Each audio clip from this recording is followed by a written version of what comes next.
¿Ya? ¿Sí me ven ahí? Ya, sí. Perfecto. Ya, muy En 3 bien. minutos, ¿ah? Ya, muy bien. En Lamentaciones 1 nos habla, no, este pasaje nos habla,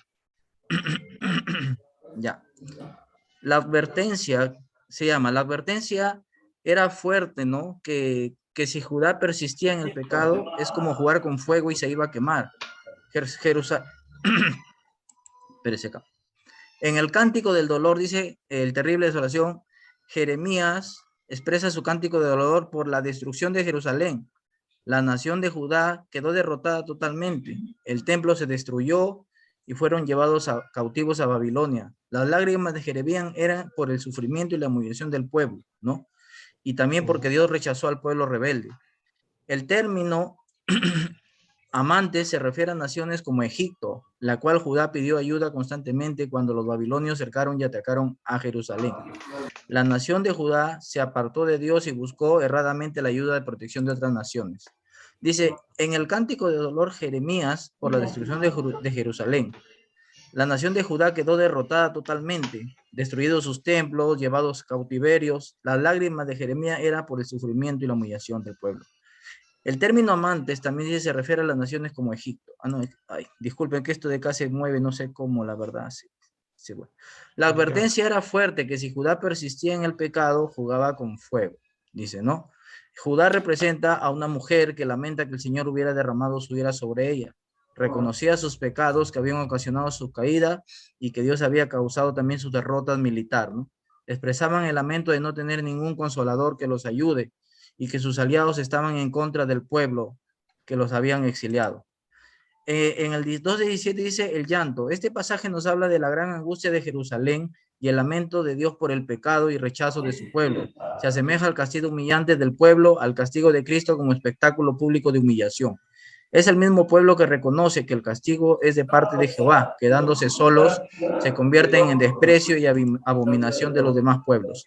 Los judíos confiesan que Jehová es justo por haberlos castigado y mandarlos al cautiverio, desviándose al paganismo y amantes del pecado, revelándose a su santa palabra. Babilonia fue el instrumento que Dios utilizó para castigar a Judá y Jerusalén. El pueblo de Jerusalén ora a Dios, clamando que castigue a sus enemigos por las maldades que hicieron. Y dice la frase, haz con ellos como hiciste conmigo. Ese es todo, pastor. Ya. Muy bien, has hecho un resumen. Faltó un poco crítica, ¿no? Pero de todas maneras está bien. Ahora el grupo 2. Ok, grupo 2. Lamentaciones número 2. Pastor, no hemos hecho positiva, pero No importa, pero allá. anda compartiendo. Sí. Sí, el propósito de aquí del tema de Lamentaciones número 2, Pastor, habla, digamos, a la vez el propósito, o sea, que ya Señor, y también que está cumplida, ¿no? Un propósito cumplido del Señor en Lamentaciones número 2, y que está compuesta, digamos, en Sion bajo un juicio, ¿no? ¿Ya? Y la humillación de Sion y el juicio sobre Judá. Y también hablamos también el tema de la oración que también tuvo Jeremías, ¿no? En estos capítulos. Y acá vemos, pastor, que acá en el 1 al 5 se habla que Dios como enemigo de Jerusalén, ¿cierto? Entonces, a través de eso, hay veces vemos que Jeremías vio que Dios trataba a Jerusalén como un enemigo y como un adversario. Y su habilidad y fuerza. Papel ya. Papel higiénico. Papel Carlos, higiénico. Carlos. hola. Silencio. Acá estoy. Tu audio. Sí, muy bien. Y, o sea, a ver, Carlos, ya no actives tu audio, Carlos, porque si no se perturba la bulla. ¿se fue? ¿Se fue? No, sí, Acá sí. estoy. Ya, Acá acá estoy. tenía Dios que Dios trataba a Jerusalén como un enemigo, ¿cierto? Y como un adversario, y su habilidad y fuerza, digamos. Ahora, con su mano derecha era contra ellos, pero no para ellos, dice, ¿cierto? Entonces acá vemos que es decir, que Dios a quien sus pecados habían provocado y convertido en su enemigo. Y se comportó, digo, como un enemigo, porque ante todo, dice, antesando su arco y extendió su mano derecha, y mató a sus jóvenes y doncellas que eran agradables a la vista, ¿no? Y trajo juicio sobre ellos como fuego, ¿no? Y también vemos, aparte también del 8 al 9, la reacción de la defensa de la ciudad, ¿no? Una reducción de la ciudad al juicio de Dios, digamos, ¿no? Acá nos podemos ver que, que así como, digamos, sus puertas fueron echadas por tierra, ¿no? Sus muros fueron destruidos, la puerta echada por tierra y los cerrojos que protegían la ciudad fueron quebrantados, ¿no? Hay un tema, pastor, que todo esto se refiere, digamos, tanto en la reacción de la defensa de la ciudad, del 9 a 10 se habla la reacción de la gente de la ciudad, del 11 al 12 se habla la reacción del profeta, y del 13 al 14 también se habla los falsos del profeta, que nos puede consolar a Jerusalén, y el 15 habla de, digamos, amigos y enemigos que pueden consolar, no pueden consolar a Jerusalén. Tanto el propósito y tanto el 17 habla del propósito de Dios en el día de la ira del Señor, y el 18 y 19 habla de la oración de los enemigos en Jerusalén, y del 20 a 22 habla de la agonía de la ciudad que perece. Así luego lo voy a pasar al hermano Carlos, que también queda un pequeño resumen sobre el tema. Hermano Carlos, consigue, hermano, sigue. El hermano Luis le toca primero. Sí, Luis. Tu hermano ya dijo, hermano César, lo que iba a decir. Hasta el 10. Falta más versículos. Sí, Talín, bueno, tú- nos habíamos dividido.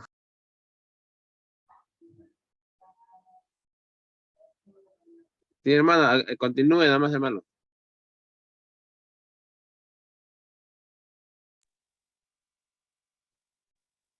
Bueno, según el versículo 15 y 16 también, bueno, todos los que pasaban por el camino batieron las manos sobre lo que estaba pasando, ¿no? Con el pueblo de Israel.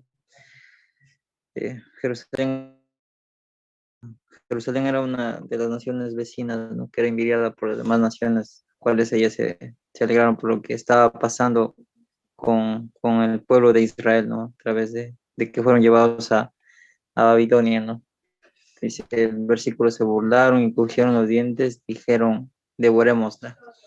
Ciertamente este es el día en que esperábamos, lo hemos hallado, lo hemos visto, ¿no?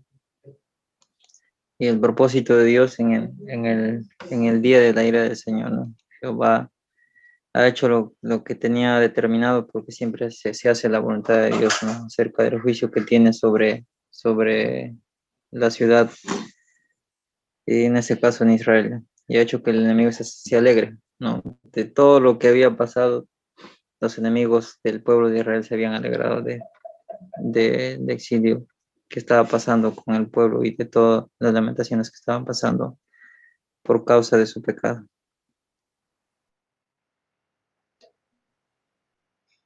Amén. Amén. Hermano Hermano, Carlos. bueno, en mi caso yo voy a exponer lo que es el versículo del 17 al 22, que también ahí este poema de Lamentaciones capítulo 2 habla sobre dos puntos también importantes, ¿no? Que es sobre el juicio sobre Judá y sobre una corta oración que Jeremías tiene al culminar este capítulo, ¿no? Por ejemplo, en el versículo 17 dice: el Señor ha llevado a cabo lo que había decidido hacer, ha cumplido lo que hace mucho tiempo había decidido hacer, ¿no? Destruyó y no perdonó, hizo lo que el enemigo se burlara.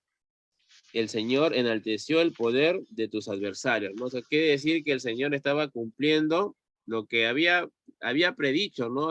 Lo que había hablado a los profetas anteriormente, ¿no? Sobre que si el pueblo no se arrepentía, pues por consecuencia de su rebeldía iba a pasar lo que estaba aconteciendo en estos instantes, ¿no?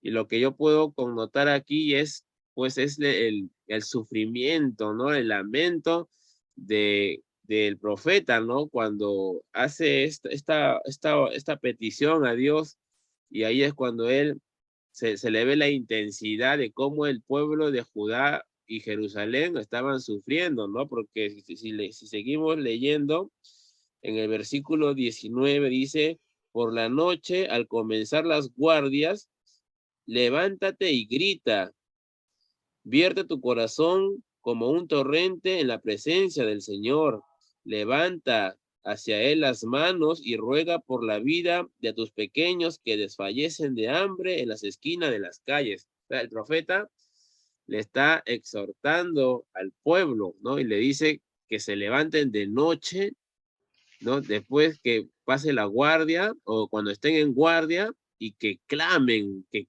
ahí a Dios, que clamen, que giman a Dios, ¿no? Y, y, y habla de los acontecimientos que está pasando, ¿no? Por ejemplo, habla de que le dice al Señor, Señor, ¿cómo vas a permitir que pasen estas cosas? ¿No? Es como si una madre de hambre se comiera a sus hijos, ¿no? O cómo vas a permitir que tus sacerdotes y tus profetas sean torturados, ¿no? En tu santuario, ¿no? El profeta oraba y le pedía al Señor, ¿no? Él y veía todo lo que acontecía en el pueblo. Y por último, si vemos el versículo 21 y el versículo 22, que ya hablamos sobre una oración de Jeremías, podemos ver que acá dice, en las calles, por los suelos, yacen cuerpos de niños y viejos. Mis doncellas y mis jóvenes han muerto a filo de espadas en el día de tu furor. Mataste y degollaste sin misericordia. De todas partes convocaste el terror como si convocaras a una fiesta en el día de tu furor. Nadie, Señor, pudo escapar con vida. A los hijos que tuve y mantuve, el enemigo los aniquiló. Entonces aquí el profeta está diciendo que no solamente la gente estaba sufriendo, sino que había gente que había muerto, doncellas, jóvenes que habían muerto a filo de espadas, sino que en el versículo 22 también él dice que sus familiares, los hijos que él tuvo, también en ese momento de furor de Dios, ¿no? También ellos murieron, ¿no? ¿No? Y cabe recalcar que hay un pasaje en Jeremías, en el capítulo 6, también hablas de que quizás también el juicio de Dios cayó sobre estos familiares de Jeremías, porque si leemos Jeremías capítulo 6, ahí la palabra dice que sus familiares de Jeremías también hablaban a sus espaldas del profeta, ¿no? Le decían que no predicara, ¿no? Entonces yo creo que también ahí cayó juicio de Dios por parte de la familia de Jeremías, ¿no? Que se opusieron a él, ¿no? Entonces aquí podemos ver, pastor, que este libro, el capítulo 2, habla más que nada sobre el juicio, ¿no? Y sobre que Jeremías expone todos los acontecimientos que está pasando en ese instante al pueblo, ¿no? Para que se levantara de noche y clamara a Dios. Ya, bien. Está bien en los detalles, solamente quiero indicar, en el capítulo 1 hay, se ve dos partes, básicamente. Ahí, la primera parte, el poeta o el escritor lamenta la conquista y destrucción de la ciudad, ¿no? De Jerusalén. Y la segunda, que es el lamento que proviene de la misma ciudad, ¿no? Que habla como si fuera una persona, ¿no? Entonces, ese es el capítulo 1. En el capítulo 2 hay tres momentos, ¿no? Está el escritor describe el estado de la destrucción de Jerusalén, ¿no? Del 1 al 12. Y luego le habla a la ciudad, del 13 al 19, ¿no? Entonces, primero mira la destrucción de Jerusalén, luego le habla a la ciudad, como animándolo, como estaba mencionando Carlos. Y luego un tercer momento, del 20 a 21, que es la oración, es decir, se dirige a Dios. Tres momentos específicos están en ese pasaje de capítulo 2. Vamos a ver el capítulo 3 ahora. Sí, pastor. ¿Me escucha? Sí. Sí, bueno, lo primero que tenemos que ver antes de analizar es, ¿no? El libro de Lamentaciones fue escrito para expresar el dolor del pueblo de Israel, ¿no? Experimentó por la pérdida de la ciudad de Jerusalén durante el tiempo de rey Nabucodonosor, ¿no? El pueblo judío siempre, su identidad era la tierra, ¿no? Y lo tomó como exilio. Bueno, el poema ¿no? que se arroja del capítulo 3, la esperanza de liberación por la misericordia de Dios, ¿no? Lamentaciones, ¿no? Contiene un registro, el capítulo 3, de Jeremías, ¿no? Por la destrucción de Jerusalén, desde la perspectiva, claro, del pueblo de Judá, ¿no? Del capítulo 3, del 1 al 18, vamos a aprender cómo los inicuos de Judá descubrieron su relación con Dios, ¿no? Jeremías, hablando por Judá, lamenta la calamidad, ¿no? Pero confían en Jehová, ¿no? Y oran, suplicando la liberación. Dice, yo soy el hombre que habitó, ¿no? Que ha visto, ¿no? La aflicción en la vara de su enojo. Por ejemplo, el verso principal que hemos sacado, pastor, está en el capítulo 3, versículo 22. No sé si el hermano lo puede leer, los dos versículos 22 y 23. Sí, versículo 22. Por la misericordia de Jehová no hemos sido consumidos, porque nunca decayeron sus misericordias. Nuevas son cada mañana, grande es tu fidelidad. Sí, el capítulo termina, pastor, con una oración de liberación, ¿no? Y una súplica de venganza contra aquellos que destruyeron la ciudad. Ahora, ¿qué es lo que nosotros hemos entendido, ¿no? En este capítulo 3? Las porciones de la tierra todos son perecibles, ¿no? Pero las porciones de Dios son eternas. También hemos entendido, no debemos quejarnos de Dios, sino ante Dios, ¿no? Eso es lo que hemos entendido, pastor, del capítulo 3. Muy bien. La angustia de Jeremías viene del juicio inminente de condenación por parte de Dios a su pueblo. Al no haber una respuesta por parte de Dios a sus ruegos, a sus llantos, a su sufrimiento de Jeremías, que él desea arrepentir, que el pueblo se arrepienta, porque es inminente un juicio de condenación. Jeremías apela a la gracia y misericordia y compasión de Dios. Hace conocer que nunca se fueron la misericordia y su bondad conforme a su pacto. Eso está en el 31-32. Al igual que su fidelidad, que es grande. Dios cumple todas sus promesas. Él nunca miente. La palabra misericordia está escrita 350 veces en el Antiguo Testamento. Esto se refiere al amor y a la gracia de Dios.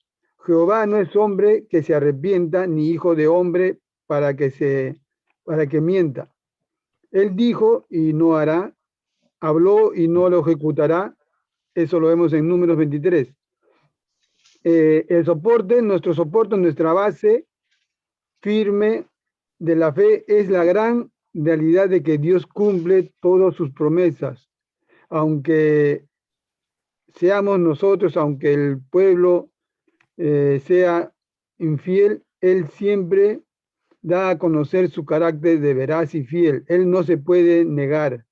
Aunque el pueblo, nuevamente repito, aunque nosotros mismos fuéramos infieles, Él permanece fiel. Segunda de Timoteo 2:13. Amén.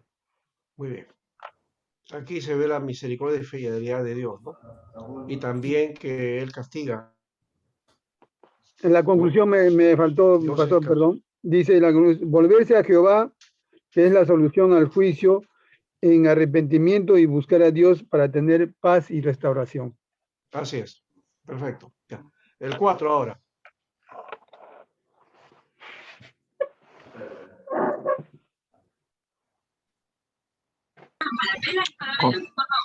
William Cabello.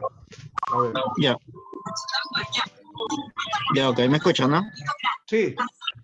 Ya, ok. Este capítulo contrasta la situación anterior al sitio de Jerusalén con la situación que lo precedió. Los sonidos y señales de prosperidad se fueron debido al pecado del pueblo.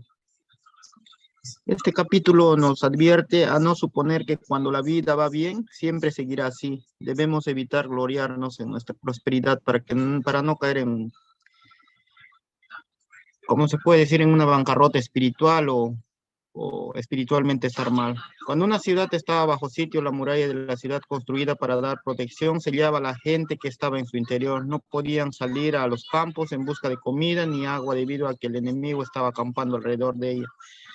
Cuando los alimentos se terminaban en ese lugar, Cuando los alimentos se terminaron en la ciudad, el pueblo observó que sus enemigos cosechaban y comían el producto de los campos. El sitio era una prueba de la voluntad para ver quién resistía más. Jerusalén estuvo sitiada durante 2 años. La vida se volvió tan difícil que el pueblo hasta se comía a sus hijos y los cadáveres los dejaban para que se pudrieran en las calles. Se perdió toda esperanza. Podemos ver en Génesis 18, 20, 19, 29, Sodoma era destruida por el fuego que bajó del cielo debido a la maldad. Llegó a ser un símbolo del juicio final de Dios. Aún así, el pecado de Jerusalén en este tiempo fue mucho mayor que el de Sodoma. Estar contaminado e inmundo significaba no ser digno de entrar al templo ni adorar a Dios. Los sacerdotes y profetas debían haber sido los más cuidadosos en mantener la pureza ceremonial para así continuar llevando a cabo sus deberes ante Dios. Sin embargo, muchos sacerdotes y profetas hicieron el mal y se contaminaron. Como líderes de la nación, su ejemplo llevó al pueblo al pecado y provocó la caída final de la nación y de Jerusalén, su ciudad capital. También eso a veces sucede en nuestras iglesias, con nuestros líderes. A veces el ego o ya nosotros creernos santo, ya tocar el cielo, nos hace perder humildad. Y a veces llevamos la iglesia, lo llevamos de repente a la bancarrota espiritual. No solamente al pastor, no solamente el líder, sino a la iglesia. Porque recordemos que el pecado entró por un hombre y también hay que tener mucho cuidado que el pecado entre por el hombre en la iglesia. Judá pidió ayuda a Egipto para pelear en contra del ejército babilónico. Egipto dio falsas esperanzas. Judá comenzaron a ayudar, pero luego se retiraron. Eso podemos ver en Jeremías 37, del 5 al 7. Jeremías advirtió a Judá que no se aliara a Egipto. Dijo a los líderes que confiaran en Dios, pero se negaron a escucharlo. Sedequías, a pesar de ser llamado el ungido de Jehová, tuvo poca profundidad espiritual y poco poder de liderazgo. En vez de depositar su fe en Dios y escuchar a Jeremías, el verdadero profeta de Dios, escuchó a los falsos profetas para empeorar la situación. El pueblo decidió seguir y confiar en su rey. Eligieron el camino de la confianza y complacencias falsas al querer sentirse seguros en vez de seguir las instrucciones que Dios le había dado a su pueblo a través de Jeremías. Pero al objeto de su confianza, el rey Sedequías lo capturaron. Y recordemos que Edom era el archienemigo de Judá, aun cuando tenían un antepasado común, ¿no? Que era en Isaac, podemos ver en Génesis. Edom ayudó activamente a Babilonia en el sitio de Jerusalén como recompensa. Nabucodonosor dio a Edom las tierras de las afueras de Judá. Jeremías dijo que Edom sería juzgado por su traición en contra de sus hermanos. Y ahí podemos ver algunos capítulos y de repente cuando mando el archivo lo vamos a ver más. Eso hemos podido rescatar de este capítulo. Capítulo 4 de Lamentaciones. Contrastar con nuestra vida actual. No sé si el hermano que me tocó puede añadir algo más. Buenas noches, pastor, buenas noches, hermanos. Un ratito. Bueno, a mí me ha tocado también con mi hermano, y en el capítulo 4 lo que podemos ver es que hace un contraste, ¿no?, entre lo que tuvieron el pueblo de Israel cuando obedecía a Dios, cuando estaba buscando de Dios, tuvieron bendiciones, riquezas, pero también hace un contraste cuando se alejaron de Dios y perdieron esas bendiciones, ¿no? También se acuerda, o el pueblo de Dios se acuerda de sus glorias pasadas, de sus victorias pasadas, pero su presente actual era triste, ¿no? Y de ser como vasijas de oro, llegaron a ser comparadas como vasijas de barro. Compara también a los animales que tienen más compasión que el mismo pueblo de Dios, ¿no? O sea, el pueblo de Israel había perdido sus sentimientos, ¿no?, su compasión. También habla sobre una desgracia tan grande que tenían, que preferían una muerte, ¿no? Una muerte rápida que una muerte lenta.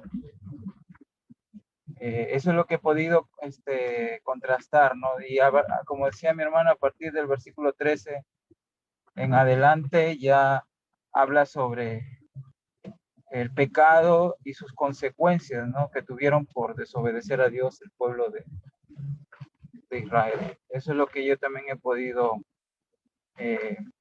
hacer el resumen de este capítulo 4, pastor.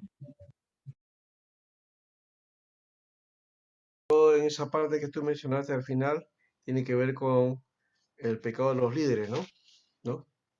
De los líderes de Israel. Ah, sí, también habla sobre eso, sobre que hasta los líderes se habían corrompido, pastor. Claro.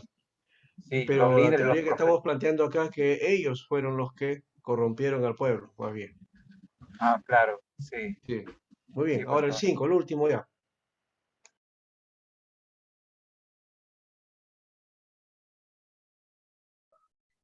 Amén, pastor.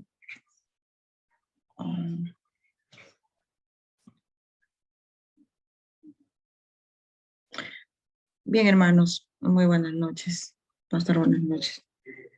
Bien, nos ha tocado exponer este capítulo 5 de Lamentaciones, donde podemos ver, hermanos, de que el pueblo de Israel pide misericordia a Dios, al fin de tanto pecado o de tanta aflicción a causa de este pecado, el pueblo recién clama al Señor, ¿no? Y piden ellos mismos, ¿no? Misericordia a Dios. El lamento totalmente para ser restaurado el pueblo de Israel.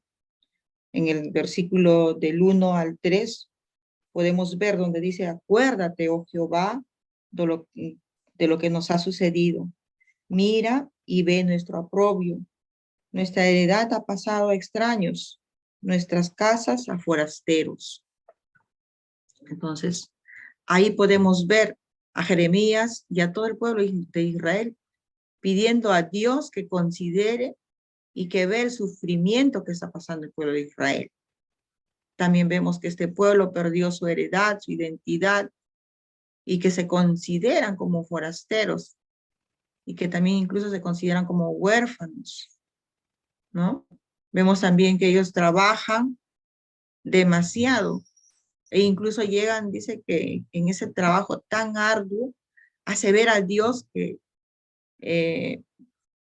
llegan a pagar por el agua y por la leña, y que padecen persecución hasta morir, y que no tienen paz, y que fueron afligidos por estos dos países, egipcios y asirios, ¿no? Afligidos hasta conseguir, dice, y comprar un poco de pan de parte de ellos, siendo castigados como con sus padres que pecaron anteriormente, ¿no? A causa de ese pecado que pecaron sus padres, ellos están sufriendo esta aflicción y que ellos también habían pecado, ¿no? Ya conocemos que este pueblo pues se había vuelto muy idólatra. Entonces, en los anteriores capítulos vemos que Jeremías clama, ¿no? Clama al arrepentimiento, a que este pueblo se vuelva.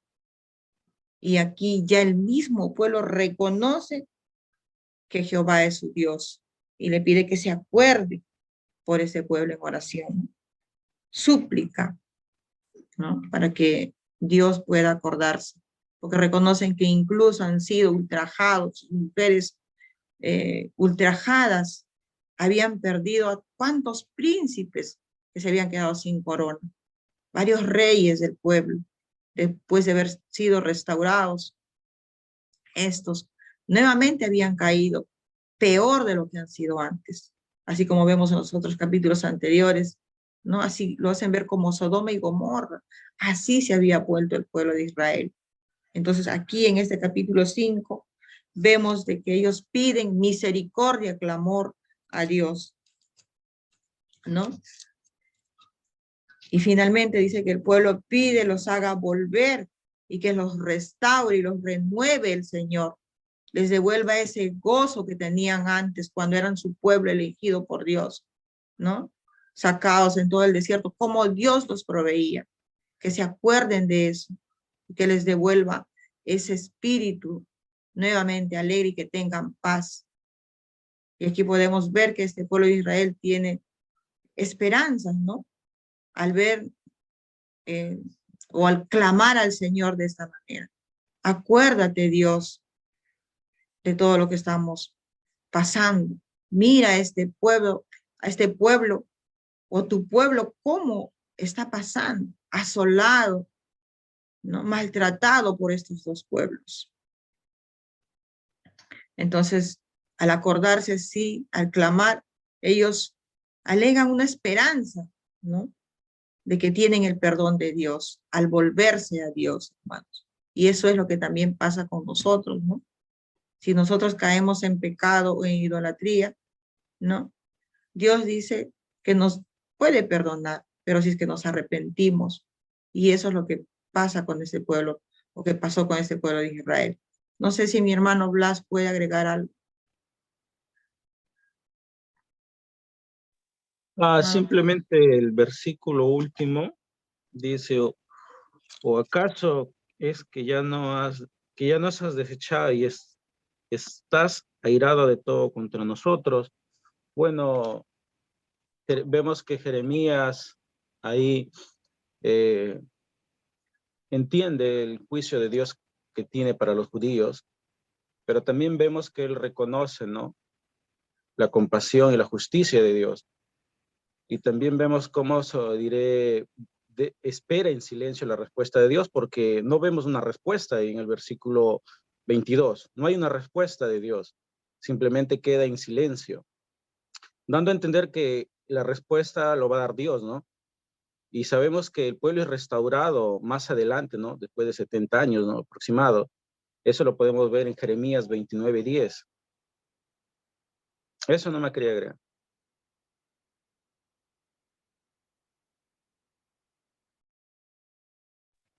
Amén.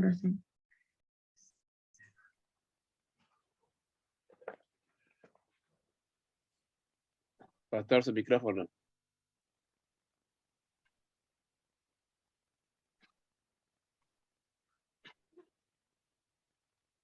Pastor Alberto, su micrófono. Ya. No, decía que el capítulo 5 no tiene el orden alfabético, que está en forma de 22 versículos. Luego, el aspecto que sí hay que denotar es, como hemos dicho, la esperanza, ¿no? La esperanza, ese es el aspecto importante, ¿ya? Claro, no es esa justamente la idea. Y aparte, claro, ustedes han propuesto que ha sido Jeremías. Han leído los comentarios y posiblemente desde ahí viene la teoría, pero no, no hay seguridad de que sea Jeremías propiamente.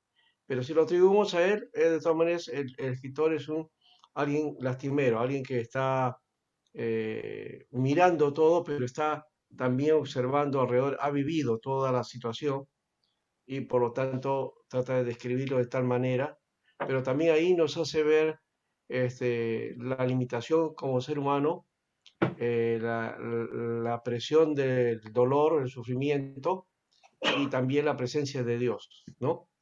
Esto podemos aplicarlo a lo que ocurrió en la pandemia, ¿no? Que también ha sido bastante terrible de alguna manera, ¿no? Y esperamos que estemos pasando a otra etapa y que no haya una cuarta, un recrudecimiento de esto, que sería terrible. Ya, aquí terminamos. Pastor, también habla de la misericordia, también, pastor. Por eso, sí hemos hablado de eso, de la misericordia de Dios, justamente. Creo que no se me escuchó porque estaba sin el audio. De hecho, que el libro habla de la misericordia de Dios, la fidelidad de Dios por su pueblo, ¿ya? Y que de hecho, a pesar de todo, Él, pues, digamos, castiga a aquel que quebranta la relación con Dios, ¿no? Entonces, eso no lo va a pasar por alto de ninguna manera, ¿no? Y a pesar del lamento, y a veces va a tener que hacer un juicio de esta manera tan terrible, que vuelvo a repetir, la figura de Israel como pueblo y como pueblo sufrido, pues también le puede tocar a la iglesia, ¿no? Entonces no nos puede librar nadie en ese aspecto. Bien, Dios nos bendiga y acudamos a su misericordia, ¿ya? Bendiciones, hermanos. Manden entonces sus informes, ¿ya? Y como tarea